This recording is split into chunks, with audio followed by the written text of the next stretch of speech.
part of the Press Play Podcast Network. Look up in the sky. It's a bird. It's a plane.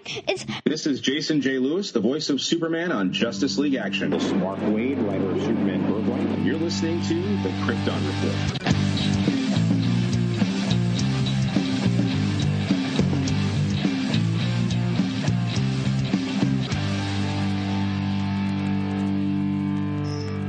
Welcome to the Krypton Report. I am your host, Tyler, the Superman of Blue, the Man of Tomorrow. And with me today is going hopefully to be James, because technical problems. I'm using my remote studio because of technical issues. And we have a special guest. You could say he is like the Superman of Earth.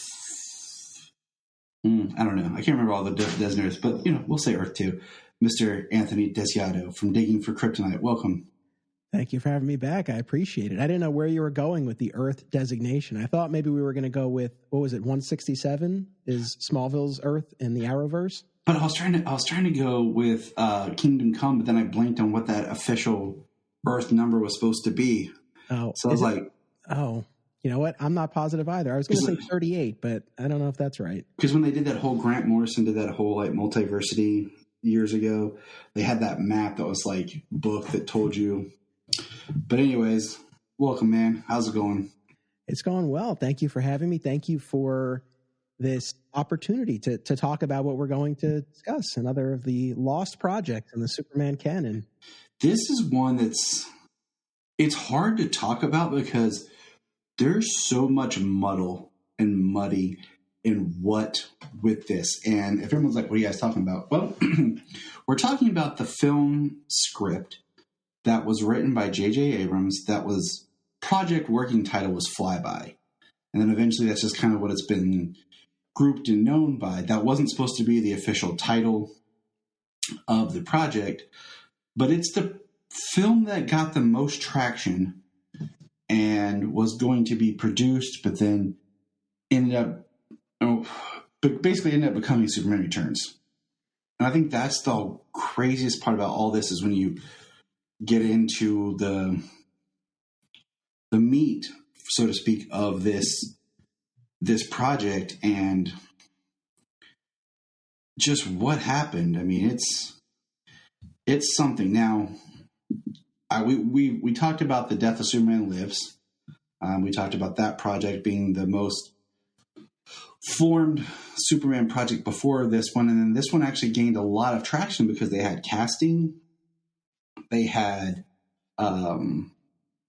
directors attached, they had costumes being built, and I think if I remember right, when I first learned of this was years later when I saw the costume that was being molded and formed and said for J.J. Abrams Superman Flyby. Now at the time I didn't realize it was J.J. Abrams just writing. And then I started digging into what it was. But when did you first learn about this project? Oh, man, that's a good question. I'm not positive. I want to say it was probably in an issue of Wizard magazine. I miss Wizard. As do I. It went downhill, I think it's fair to say, in its final years, but for a time, man, I was totally on board with Wizard, and especially in the days, even though the internet existed, but you didn't have the level of coverage of the comics industry or as much of an opportunity to have conversations about what was going on in comics. So to have something like Wizard was really cool. I definitely look back on it fondly, especially Wizard at its best. But yeah, if I'm thinking back, it was probably in Wizard where I learned about it. And I got to give a shout out. I'm sure we'll mention this, but I want to give a shout out to Newverse Creative, because through them, I was able to actually hear the J.J. Abrams screenplay brought to life. So Newverse Creative, it's NEU, Newverse Creative, and they're on all the major podcast platforms and on YouTube. And they do audio dramatizations of these unproduced screenplays. And they first came on my radar when I was covering the Tim Burton, Nick Cage, Superman Lives movie on Digging for Kryptonite, and they did versions of both the Dan Gilroy and Kevin Smith screenplays. And it's a great way to get a feel for this because, no, you're not seeing it. theater of the mind and all that, but at least you're hearing the dialogue and the music and the sound effects. And I think they do a really great job of bringing it to life. And that's the primary way that I experienced Superman Flyby, was by listening to their audio dramatization of that. So it's a great thing to have out there. I really love it. Oh, I totally agree, because I always hated like when you'd be like, oh, the script leaked, and you'd find it, and then like you'd find out it's a bogus script. So you just wasted all this time, and it was like some fanfic script, and you're like, oh man. But I listened to it as well, and what's fascinating is there's actually 2 drafts of J.J. Abrams' script, and the first one leaked years ago when it was in pre-production, all that, and got a lot of negative feedback, which we'll get into. And then, in the process of this project, the script was supposed to be turned over to somebody else to do a rewrite on it, but I guess that never happened. Like, I never got a full rewrite draft. So I'm going to try to give some history and context about this, and we'll go from there, okay?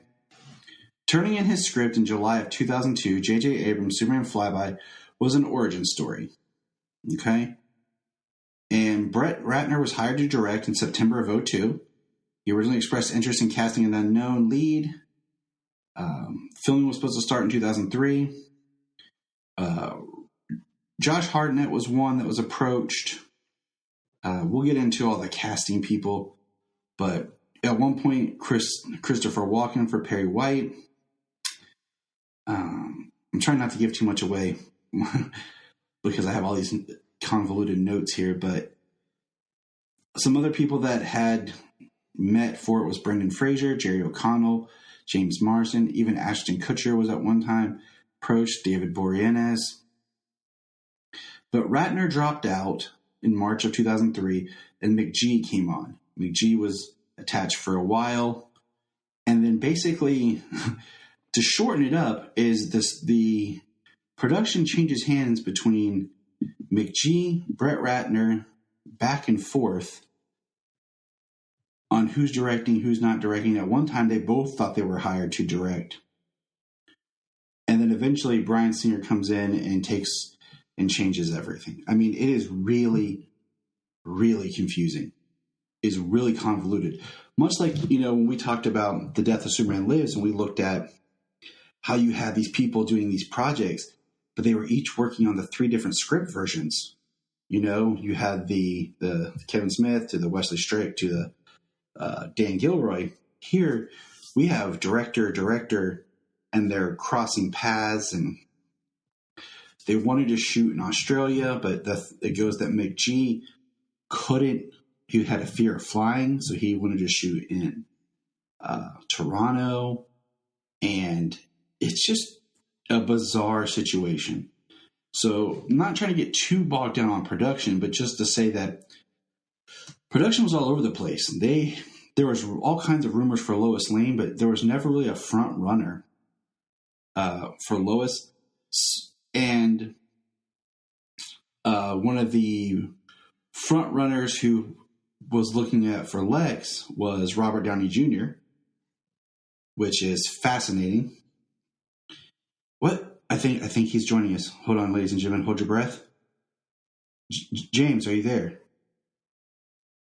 James, I see you. Are you with us? Have you joined us in Krypton? And he's gone. And he's gone, just like that. Death of Superman. We will miss you. So all this to say, like, it's a fascinating, like, I don't have the note-taking ability to break down the production side of who was involved with what, when, but we do know they worked on making a suit. The suit artwork will appear on the artwork for this episode. The suit looked pretty good. Mm-hmm. It didn't have trunks. I want to point that out here. We're in early 2000s. It didn't have trunks. Now, with the Robert Downey Jr. casting, one of the biggest things I've read people talking about was they're glad that this movie didn't get made. Because had it got made, it could have really destroyed the careers of J.J. Abrams, where he ends up, Robert Downey Jr., where he ends up, and some others. So it's very, very fascinating. Yeah, for sure. And on the Robert Downey Jr. front, listening to the audio dramatization, but before I had done more research on this unmade project, I'm listening to the audio play and I'm thinking to myself, man, Lex sounds a lot like Robert Downey Jr. And then, of course, doing more research, it said, oh, okay, that totally tracks. And I appreciate the attempt to have the actor portraying Lex in the audio play sound like Robert Downey Jr., because it definitely gives you a feel for what a Robert Downey Jr. Lex Luthor would be. That's you, by the way, that beeping, correct? Yeah, it's James trying to reach out. I figured, but I was like, oh no, I hope I don't have anything going off on my computer. No, poor James had all kinds of technical issues. He might be using his heat vision. So I don't know, poor guy. This is the fun. Wait, maybe now. Maybe. Please, James, we need you. You're our only hope. So we're going to get into the script, and we'll kind of plug a little bits of production as we go, of who and what. But I highly recommend everyone. I'll post this with my show notes. This documentary I found on YouTube that really broke down more of the production stuff. Was this the 10-minute one or the hour one? Because it's the hour one. The hour one. Okay, I watched the 10-minute one. I didn't watch the hour-long one. But the 10-minute one's it's great, but the hour one was fascinating because it really broke down to which director was involved with what, where, and then the last part of it actually gives you a summary of the script. I'll just say, you mentioned some of the feedback that you read online. I guess ultimately I fall into the camp of I'm not heartbroken that this movie wasn't made. It is fascinating when you look at this and Superman Lives and just the totality of the development hell that a Superman feature film was in for all of those years leading up to Superman Returns. And what's funny is, and again, I talked about Superman Lives on Digging for Kryptonite, and you and I also talked about it here on Krypton Report, that with both Superman Lives and Flyby, you had these attempts to reinvent the franchise, and what you ended up getting, and I am a fan ultimately of Superman Returns, but Superman Returns was such a, reverent classic take meant to evoke the Christopher Reeve movie. So for all of these attempts to do something different, we actually ended up getting something very traditional, for better or worse. Again, for me, I would ultimately land in the camp of for better, because I've really come around on Superman Returns in a lot of ways. But I will say that having spent a lot of time now with Superman Lives, watching the documentary and listening to the audio plays of two different versions of the screenplay and listening to Kevin Smith talk about it for years and all that, yeah, I do think there's this misconception with Superman Lives that it would have been such a departure from traditional Superman stories. And I think the casting of Nick Cage would have definitely given it a far more different and offbeat vibe. But in terms of the story that was being told, I don't think it's as non-traditional as people might think. Whereas listening to the Flyby story, and I had known the broad strokes of Flyby before I went into this prep, but there's at least one, a few others, but I think at least one major, a radical departure from established Superman canon. So when you look at these projects, again, I think if people look at the Tim Burton, Nick Cage one, it's like, oh, that would have been so out there. I don't know. Check out Flyby, because that one really, really took some liberties. We're going to press pause and hear a few words from our other podcasts on Press Play Podcast Network. Hello, Brooks here with the Books with Brooks monthly book club podcast. Here's how Books with Brooks works. We read one book a month, and then we talk about it. Classics like Stephen King's The Shining, debut novels like We Are the Brennans by Tracy Lang, and tons of other compelling, life-changing stories, one book and 1 month at a time. So come read along with us, and then listen in. If you are like Tyler and James and can't get enough super talk, Check out these other podcasts: Digging for Kryptonite, Supergirl Radio, The Last Sons of Krypton, the Superboy Legacy Podcast, All-Star Superfans, Superman the Animated Podcast, The Aspiring Kryptonians, Always Hold On to Smallville, The Geek of Steel, and Truth, Justice, and Hope. Remember to check out Krypton Report on all social media platforms. Go to linktree.com/Krypton Report. You find all of our information. $1 a month. You'll get extra special content that you don't get on the main show, like movie commentaries and whatever else comes out of our mouths. So check it out, patreon.com/Krypton Report. This is Dan Jurgens, and if you want to have a good time, keep listening to the Krypton Report.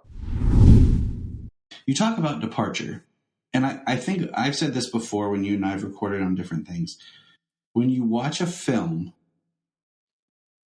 most films in itself are Elseworlds tales. But when you watch a movie, you want it to be the purest, best representation of your character, so that if someone were to say, who is Superman or what is Superman, you can kind of point to that film or that story and be like, that's it. You don't want your movie to be a take or a Elseworlds departure. With that being said, I wanted to beat you to that. I think Flyby would be a fascinating Elseworld comic or animated movie. But for an actual Superman film on screen, I am very happy that this didn't get made. Because I don't mind some changes, some differences. I don't mind additional new characters, but I don't like stuff that doesn't make sense. Or when you say, hey, I want to write this story, but everything you're putting in the story is not true to the character or true to what it is. So that's just how I feel about this. Yes, I'm with you. So the big thing that we've been dancing around, would you like to lay it out? Would you like me to? Shall we dive in? I will lay it out. And this is, so trying to do the summary of this was hard without giving details, but here we go. The script is an origin story that included Krypton in a civil war between Jor-El and his corrupt brother, Kata-Zor. Before Kata-Zor sentences Jor-El to prison, Kal-El is launched to Earth to fulfill a prophecy. Adopted by Jonathan and Martha Kent, he forms a romance with Lois Lane in the Daily Planet. However, Lois is more concerned with exposing Lex Luthor, written as a government agent obsessed with UFO. Clark reveals himself to the world as Superman, bringing Kata-Zor's son, Ty-Zor, and 3 other Kryptonians to Earth. Superman is defeated and killed and visits Jor-El, who committed suicide on Krypton while in prison. In Kryptonian heaven, he resurrects Kal-El, who returns to Earth to defeat the 4 Kryptonians, while the script ends with Superman leaving on a cliffhanger back to Krypton. Yeah, everything I just said was crap. Like, straight up garbage. And I'm sorry, JJ. Like, I think that the radio drama pulled more from the second script, because there are some slight changes. But first of all, I don't like the idea that he's Prince Kal-El at all. I don't like that he's Kryptonian royalty. Because I'm not a fan of like the concept of like the one, like the chosen one all the time. You know, that was one of my problems that I didn't like about in The Amazing Spider-Man, where only Peter could have been Spider-Man because of his DNA. I don't like that at all. And I like the idea that Jor-El was just a scientist. He had a mark of, grandeur, but at the same time, he wasn't the ruler, and he saved his son. Second of all, the fact that Krypton doesn't blow up diminishes so many elements of what the point of the Superman story is. It takes away the Moses messianic, type prophecy side. It takes away so much of what builds his character and what drives the story. forcing a new character to be his brother, Katazor. No, like that makes me mad. He has a brother. If you want to, you could write a really good, something between the two brothers that are fighting. Fine. But you create Tyzor. Now, Tyzor could be a cool new character if he's kind of in the vein of just being some Kryptonian soldier. Once we're not, kind of like, like I said, like, they do little things on TV, like in Superman Lois, introducing Tal-Rho. That was fascinating. But once again, if you look at that idea of like the perfection of just that one singular movie story, I don't know, and then in one version of the script, Lex is straight up Kryptonian. And then later it's changed to where he finds a Kryptonian pro-pod soldier when he's younger and gets knowledge, and that's how he builds LexCorp. He's been searching for Kal. I don't like it. And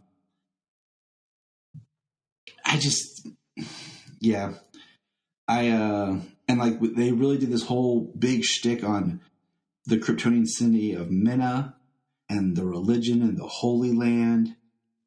And I'm like, what is this? Like, it just was such a huge departure that I did not like it at all. I'm going to stop talking and let you talk. No, I mean, I think you and I are on the same page with this. I was not taken with these departures. It's funny because there are a lot of aspects of this origin story that are traditional and maybe almost to its detriment. You get, again, at least in the version that I heard brought to life in this radio play, the Kents finding baby Kal-El and raising him as Clark and all of that. And Clark starting work at the Daily Planet. We meet the traditional Daily Planet cast of Lois and Perry and Jimmy. So there are a lot of aspects. He makes his debut as Superman, catching Air Force One and landing it in a baseball field, which of course we would get later in Superman Returns. So, I think there are a lot of aspects that people would be familiar with, but where it does deviate from the established canon, it really is in a lot of respects antithetical to what we understand to be Superman. Now, in fairness, it did prompt some reflection on my part where I said to myself, okay, especially when we talk about the origin story in this mythology, like what aspects of it are so sacrosanct that if we mess with it, we are undermining the story here. And I think for most of us, the idea of him escaping his doomed planet is so baked into what this character is that keeping Krypton around really does a disservice to the story. Now, playing devil's advocate, I said to myself, well, does this still work if the planet, as depicted in Flyby, the planet isn't destroyed, but it is ravaged by civil war, and it's not tenable for Kal-El to remain there? Like that aspect of it, really getting to the most fundamental idea here, like he can't stay on Krypton. So, that piece of it is still there, but by keeping the planet around, I asked myself, what are we gaining from this? What is the point of this? Because later on in the story, like you said, you do get this battle between Kal-El and Tyzor, son of Jor-El's brother. And now in the version that I heard, it was just Tyzor. I know in other versions it was multiple Kryptonians he was battling. But, we've seen in Superman 2, in Man of Steel, we've seen battles between Superman and other Kryptonians via the Phantom Zone, right? So as near as I can tell, the only real value in keeping Krypton around is the ending. Flyby ends on this cliffhanger of Kal-El going back to help his home planet. So I feel like that's the only thing that you really get out of this. And look, we don't know where the story would have gone. Maybe it would have been an amazing story. I don't know. But within the context of this, I think you lose far more than you gain from it. So I just think this was a huge miscalculation on J.J. Abrams' part. I agree. It's interesting, like we were talking about how if you look at the spectrum of Superman projects trying to get it going, and you start with something that's in the vein of the comics with like the death of Superman, the Nick Cage film, And then they go here, and it's such a radical change that then they try to play it safe by going back to the Chris Reeve with Bryan Singer, which, you know, I have read that it was, see, now I can't remember if it Ratner or McGee that actually had storyboarded and had all the action storyboards and beats done for that plane scene, that they then incorporated it into Superman Returns because they already had this huge action set piece. And for all we know, they had the sets built. 'Cause, I mean, they were building different things for this. And then it became Superman Returns. You know, they ended up filming Superman Returns in Australia and everything. So it's very crazy, all the shuffling that happened. I do want to point out before we talk more is 2 actors who did audition for Flyby. One being Brandon Routh. He did audition. He's in like the makeup mock-up costume for Flyby. And Henry Cavill both auditioned. And then Brandon Routh talked before, and he got, you know, to audition for Superman. He got called back, but when he got called back, it was for Bryan Singer. And not, so could you imagine that? You're auditioning for one movie, but then you realize you're auditioning for another movie with the same character for a new director. Like, that would be a very interesting experience.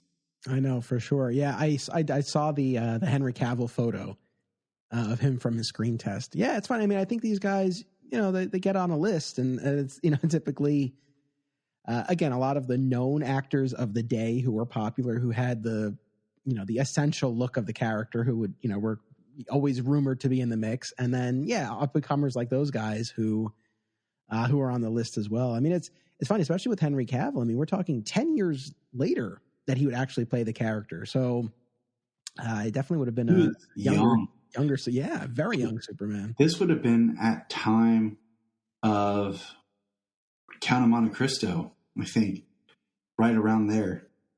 If you remember, he plays Albert, Edmond Dantes' son. So Superman's playing Jesus' son. I didn't know that was him for the longest time. That was one of his first acting roles. So that gives you an idea of that, his youthful look. Now, this script and the audio drama, how did it make you feel? Because when I was listening to it, it made me feel like I was watching or listening to like a Superman version of The Office. Because there was so much of like personal narration, personal description and talking. I could just picture like action in the background and Lois Lane looking at the camera talking to me.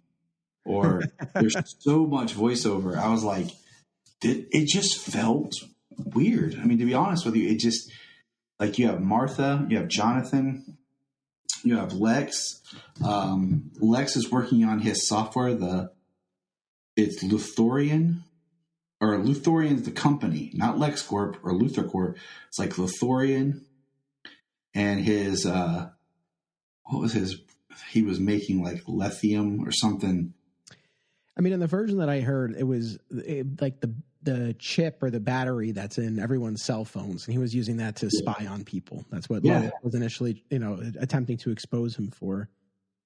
But yeah, I had even messaged you because I did not read the screenplay itself. I was listening, and I said to you, I was like, you know, does the screenplay utilize the voiceovers to the extent that the audio drama does? I think this might have been a device used by New Verse Creative to sort of tell the story, because they are ultimately adapting it from the screenplay. So I think, but I don't know. Have you taken a look at the screenplay? Do they do it? I looked at one, and there really isn't much, but the way there's so much stuff that's put in the description of between sets, like when you're reading about how much detail is in the description of the action scenes, the transitions, that I feel like it was more of a device they were trying to use to adapt to get the information out there, since it is audio and we don't have the visual element.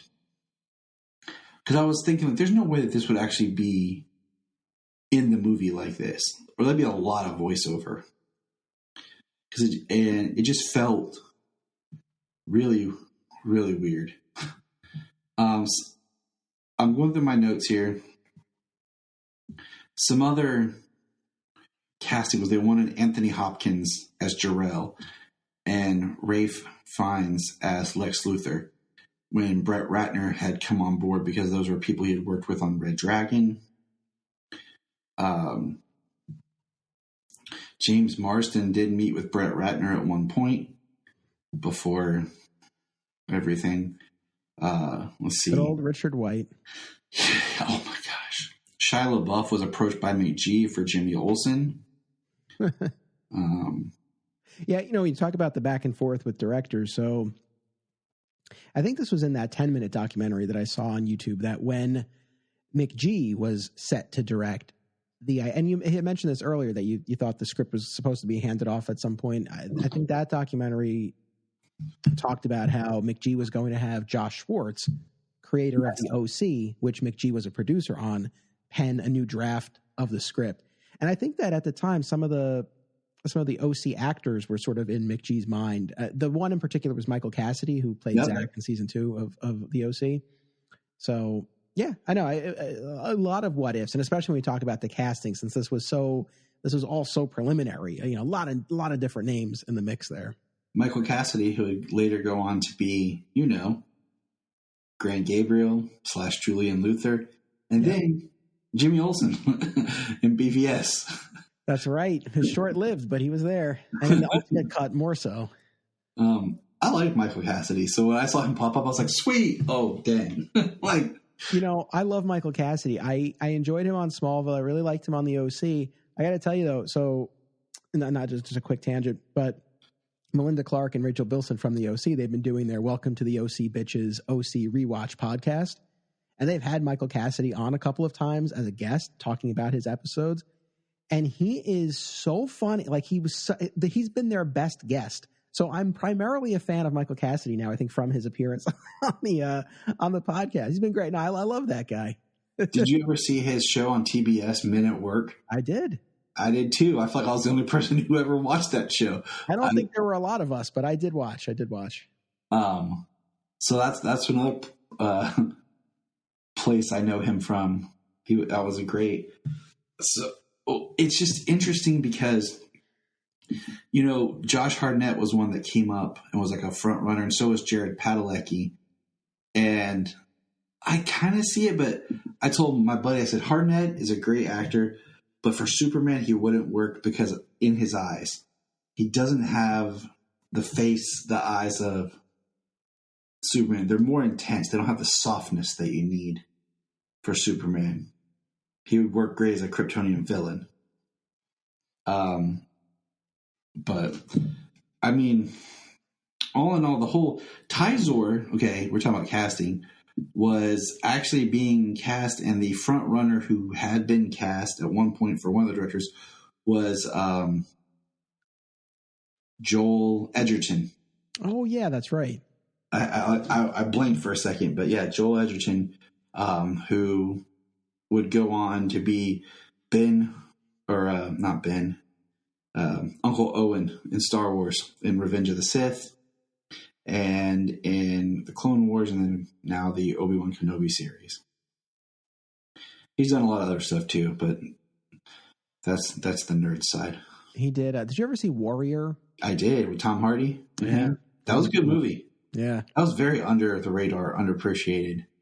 Yes, I had a buddy of mine from law school for years was always on me to watch the movie, and I eventually did one day on my iPad on the train, and I was like, all right, let me finally watch this, and it was really good. It was, I think I watched it on my iPad at work, because it was one of those. I was like, okay, like when I was working at a call center, we wouldn't get any calls for a while at night, so I'd pull out the iPad and watch something waiting. But the script, I think one of the most interesting parts in the script that I actually did like is how Clark kind of first meets Lois.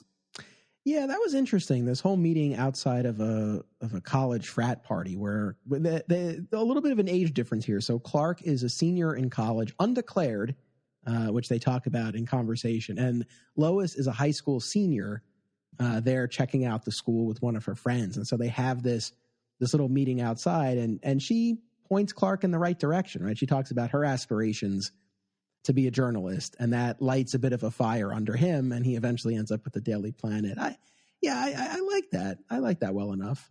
I liked it because I like the idea of he meets her at a young point and she actually inspires him. And then you have kind of this humorous scene later where they get back together, like when he's at the Daily Planet.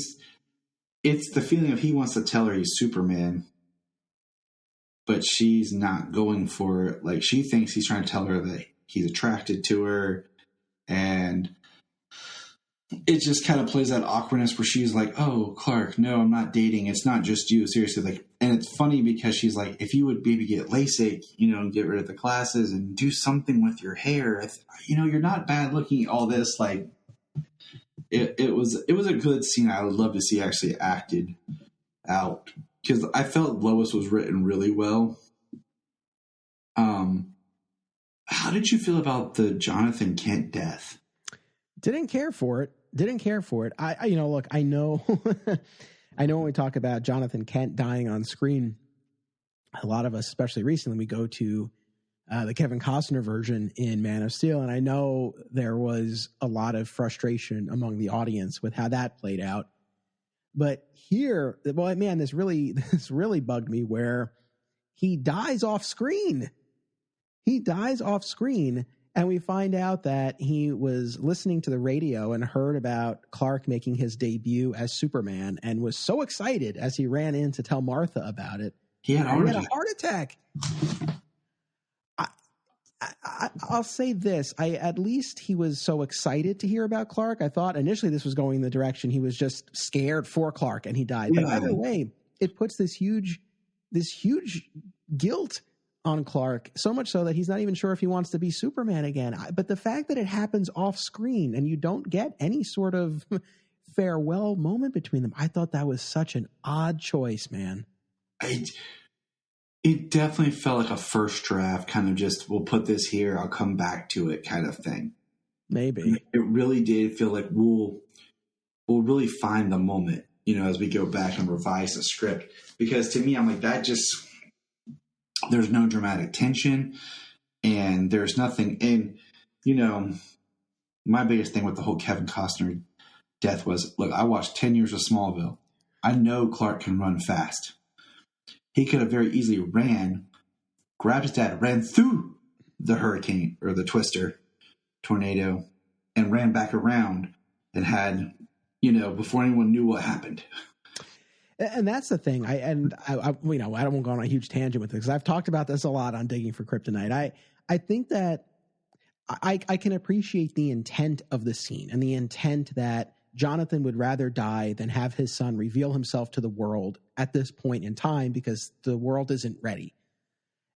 So I can look past a lot, but I do agree. I think in the execution of it, whether it was just the staging or the setup, whatever the case may be, it's hard as an audience member, and especially as Superman fans, to sit there and not say exactly what you just did. It's like, well, just do it at super speed. No one will even see. I think there needed to be something else set up in that scene to account for why the only way for Clark to do this would be to reveal himself. And people would still have problems with it, because they would still say, well, he still shouldn't let his father die. Fair enough. But I think that would have gone a long way if it were clearer that he really only had the choice of letting him die or revealing himself. Because I think that's ultimately the tension. That's the intent of that scene. And it ties into the central theme of the movie. So I think it works in a lot of ways. But yes, the way it plays out, it's hard not to feel frustrated. I get it.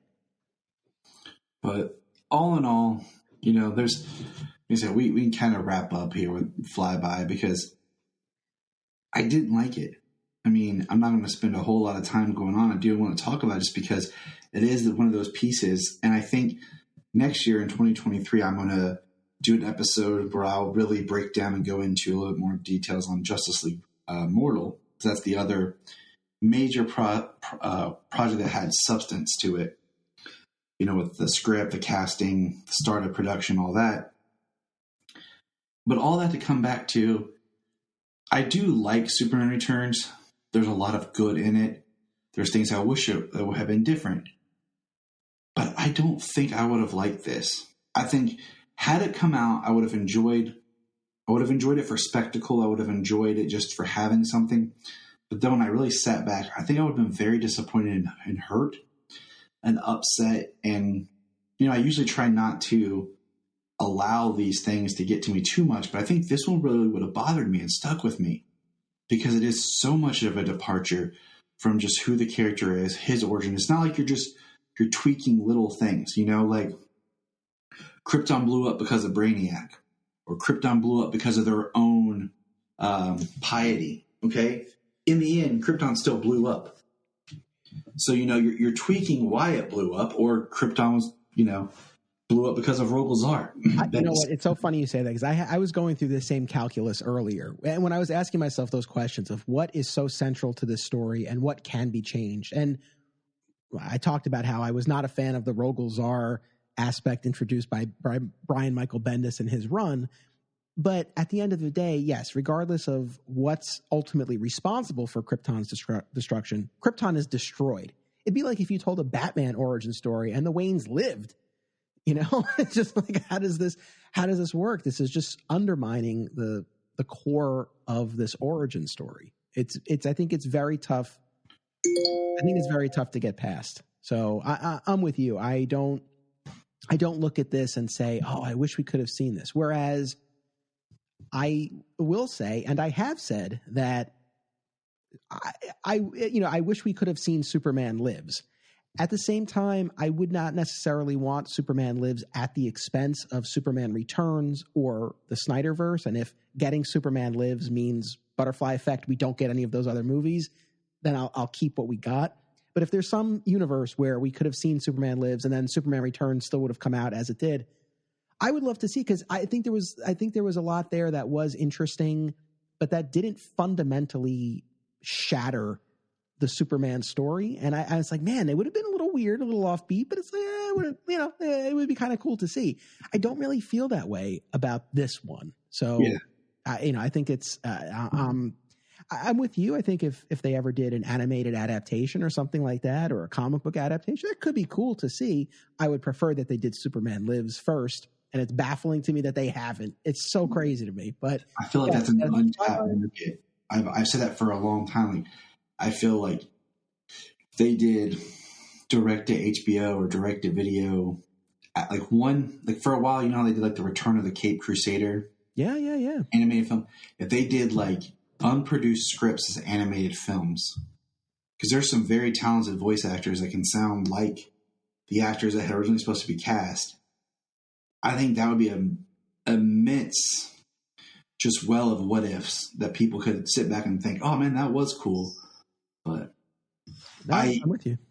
I get the idea of wanting to do something different with this. And I'm kind of curious about if you were to approach JJ now and were to like, hey, what would you do for Superman now? Where he would come from, if he still would want to do this, or if he had a different idea. But Flyby just does not work for me. It's a fly no. It's a hold the nose down.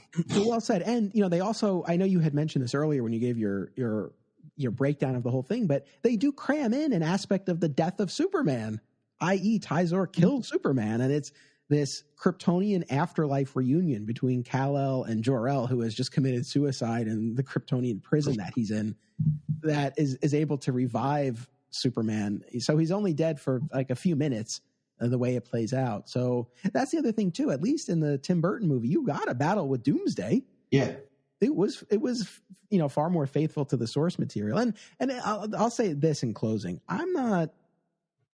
Generally speaking, I don't feel like this slavish devotion to the source material is the only way forward. And I think especially in an adaptation, there have to be some liberties, and you have to find some new angle and a way to present the material that in theory will be appealing to the mass audiences. But this just felt too far. And again, I just don't know what value you really get out of this, other than, again, being able to set up the return to Krypton, which they do at the end of this movie. But there are other ways to achieve the same result. And well, you and I will be talking on my podcast next year about New Krypton. And we've seen the New Krypton story where there's this lost colony whether it's Kandor or otherwise, of Krypton that's out there. So there are ways to still, I think, achieve the same effect without blowing up the origin story, which this movie does. So fly no for me as well. Yeah, I can't say much more than that. We could spitball for a while on what could have been or what should have been, but that's why I said I don't want to spend a whole lot more time, because it's not fascinating and exciting and like the good. It's very much more like fascinating of the bad with just some of the choices. But well, look, it didn't get made, and I know there was a lot. Again, this movie was in development hell. There was a lot of back and forth, changing out of people. I think I even forget at this point whether it was, I think it was Ratner who was having clashes with producer John Peters. So there was a lot that everybody has clashes with producer John Peters. Yeah, but I think too, maybe even putting all of that political maneuvering aside, I think just looking at this, there's a reason why it didn't get made. And maybe even if those other stars had aligned, maybe this still would not have gotten off the ground. I don't think this was where it needed to be creatively. So again, I don't think it's any great loss. And I'm with you. I think that's pretty much all I have to say on the subject. Well, Anthony, thanks for being here. Where can people find you? Thank you. No, I appreciate it. So Digging for Kryptonite is my main Superman podcast, available on all major podcast platforms. And if you are a fan of the George Reeves Adventures of Superman television series, I also have a rewatch podcast of that called Another Exciting Episode in the Adventures of Superman. And that too is available on all major podcast platforms. You have been a guest on both shows. I really appreciate that. And I have even more podcasts and documentary projects. If you go to flatsquirrelproductions.com, everything is listed there. And I hope people will check out some of those projects. I appreciate it. I will say that looking forward to January for the return of the Summoning the Zords. The George Reeves has been great to watch along with the podcast. That really helped. I'm hoping as the podcast goes on that maybe it'll show up on a streamer. I mean, one of them, Tubi, come on, help us out here. You know what? Tubi has Superboy now. I think there's a far better chance of the George Reeves show showing up on Tubi than on HBO Max, to be perfectly honest at this point. I agree with you. Yes. I mean, if I remember right, Tubi has Batman 66, I think, and it has the Stamp Day special for George Reeves as well. So yeah, I mean, we're doing well so far. We're only 5 episodes out at this point. We're doing well, but I really feel like the numbers would shoot up if the show were actually available that we're discussing. So I would love for that to happen. That's what happened to Always Hold On to Smallville when Zach was, doing the podcast. And then when it got on Hulu, you definitely saw more interaction and everything changed. Yeah. But all right, man, take care.